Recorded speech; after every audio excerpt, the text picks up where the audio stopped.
এক শীতের সকালে পান্ডা সেজে ঘুরুঘুরু করতে করতে চলে গিয়েছিলাম মন্দারমণি। ফুলের রাস্তা ধরে দেখতে পেলাম এই সুন্দর হোটেলটা, যেখানে ঢোকার সাথে সাথে স্পাইডারম্যান আর আফতার আমাদের ওয়েলকাম করে নিল। কি সুন্দর দেখতে চারিপাশটা হোটেলের, দেখো। আমি তো একটা আরাম কেদারে বসে আগে রোডটাকে ঠিক ভালোভাবে পুইয়ে নিলাম। সামনে সমুদ্র আর ভেতরে সুইমিং পুল। সমুদ্র থাকতে বা সুইমিং পুলে কে স্নান করে কে জানে। নাম হচ্ছে এবিডি ক্যানভাস। এটা কিন্তু একটা 3 স্টার হোটেল। পার নাইট থাকতে গেলে লাগবে 3000 টাকা, খাওয়া দাওয়া সমেত। সকালবেলা দেখো ব্রেকফাস্টে ছিল অনেক অপশন। আমি তো প্লেট ভর্তি করে খাবার আগে ঝেপে নিলাম, তারপরে পেট মোটা করে খেয়ে দিয়ে ঘুরতে বেরিয়ে গেলাম। প্রথমে চলে গিয়েছিলাম একটা মন্দিরে, যেটার নাম আমার মনে নেই। তারপরে ডাব খাবো পরে, কিন্তু আগে সমুদ্র সৈকতে আসা যায়। কিন্তু এখানকার ঢেউগুলো আমার একদমই পছন্দ হলো না।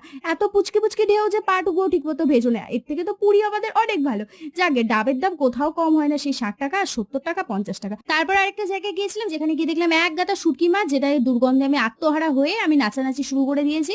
তারপরে দুপুরবেলা তরকারি, আলু ভাজা, এক বালতি ডাল ভাত দিয়ে খেয়ে বিকেলবেলায় বাড়ির পথে রওনা হলাম। চলো বাই।